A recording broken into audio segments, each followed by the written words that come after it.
Downstairs and I'm not going back. Let's talk about the fundamentals of real estate when it comes to being a real estate agent and being successful in the market that we've shifted into. And look, it's not even fully there yet.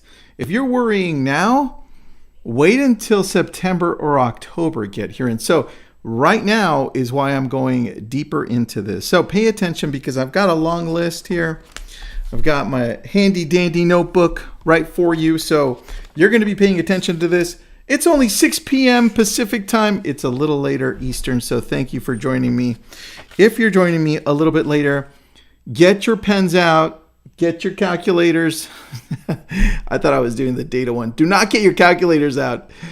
Get your either iPad or computer. Get something that you can write with or type in. Ready to go? Here we go.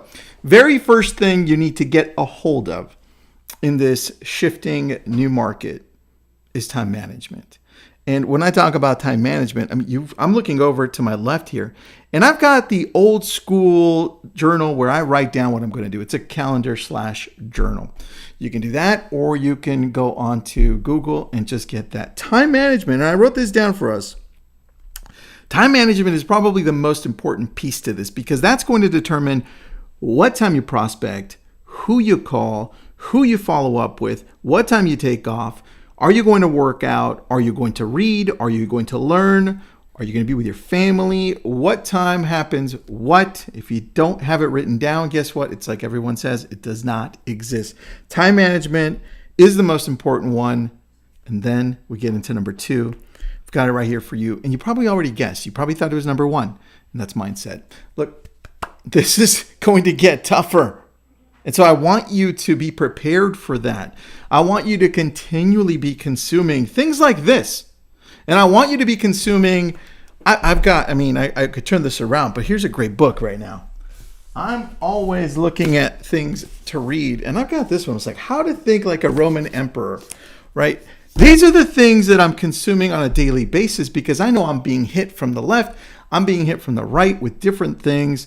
I have to make sure that I am the rock. I am the stability for my clients, for my family, and for my business, right? And if that's waning, guess what? You're going to show up not your best self, and everything else that you approach, including calling, connecting, meeting people, they're going to feel like something's off, and you're not going to be giving 100%. All right, that's number 2.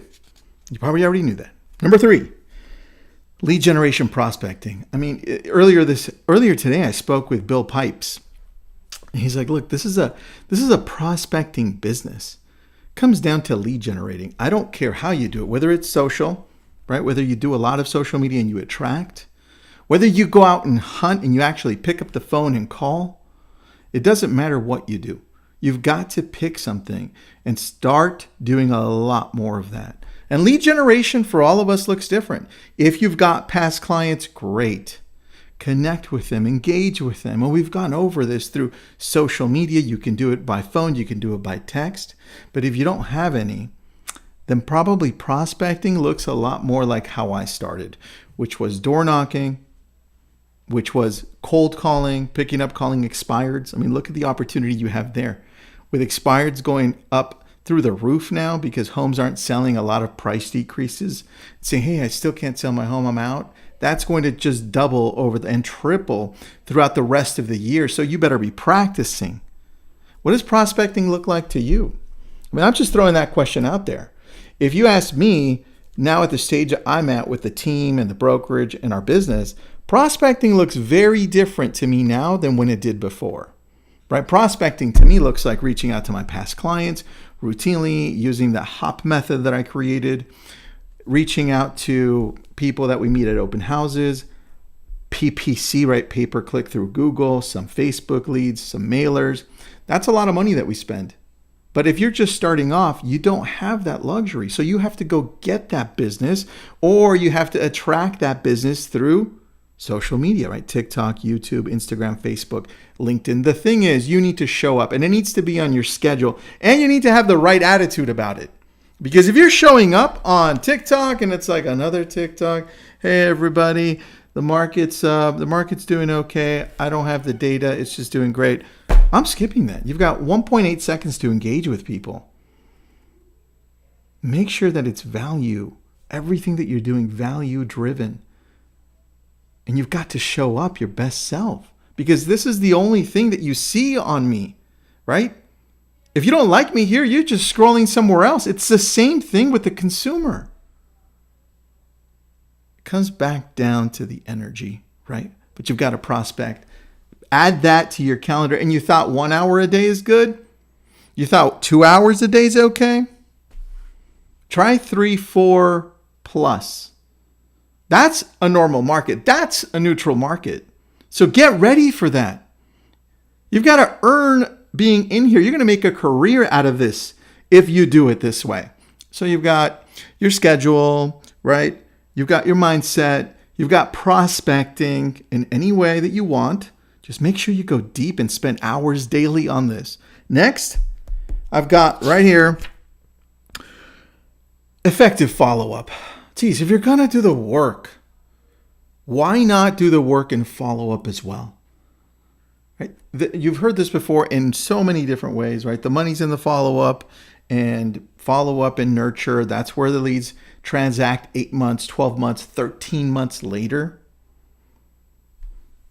It's true. I mean, if you're going all in on social media and expect a return quickly, probably not going to happen. If you're buying online leads, the turnaround overall in a year looks pretty good. But if you just dwindle that down to a 30-day window, it's not going to look that good. Same with mailers, right? We've been mailing for years, and it took years to break through. Same thing with farming and open houses. This is why, whatever you decide to do, when you put that much effort into prospecting, you better put the exact same amount of effort in follow-up, because that's where you start seeing the money come in. In the follow-up, you connect. And guess what? If you follow up and it's the same garbage that you're giving out because you're not feeling good, do I have to follow up today? That's what the consumer is feeling. That's what your friends are feeling. That's what your past clients are feeling when you're reaching out. So think about that. Think about the energy that you're bringing to the follow-up, right? Next is you've got to work on your skills. I've got listing presentation. I've got tonality on scripts, that the dialogue that I have with people, right? What about the buyer presentation? All types of presentations, including the data, like know your numbers for the market. How many homes are popping up? What is the absorption rate? What is pricing trending? What does that look like? And then get your skills sharp when it comes down to the presentation, because that should be pretty easy. I mean, how many of you have actually gone to a listing presentation? You're sitting there and you actually go through the whole listing presentation. I think I've done it, and I've gone through hundreds, maybe thousands. I'm not sure here. But out of everything I've gone through, I think I've only busted out my listing presentation maybe about 10 times. And the rest of them, I'm like, I just talk. I communicate. I know what to say. And then if they have questions, I'm like, oh, I've got that right here. Check out this document right here. Check out this paper. That's right. It's right there. What we typically do on a listing presentation is we send it out beforehand. It's a pre-listing presentation. By the time we get to, they've got all their questions. We go through it and we either lock it in or we follow up and then lock it in later. The point is you've got to have a presentation down. You've got to have your pitch down, and you've got to have the objection handlers down. And don't make it sound like a used car salesman. Nobody wants that. You've got to just listen and connect with people at an authentic level. Remember that, right? Next is pricing the property. Geez, I think we all forgot how to price property because we would put it up on the market and it would sell within 3, 4, 5 days. And now it hasn't sold in 2 weeks, and you're freaking out and you're like, how do I reach out to the seller and how do I go through this pricing strategy? Yeah, that's real.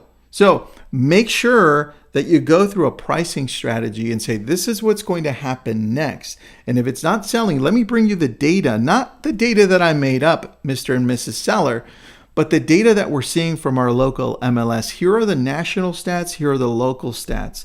Right? I'm just the messenger. Let's take a look at this together. That's what I'm talking about.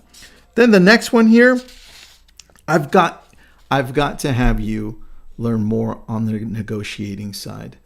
And the negotiating side can be either you getting better at pricing the property correctly. Apparently, I'm getting a call over on this side.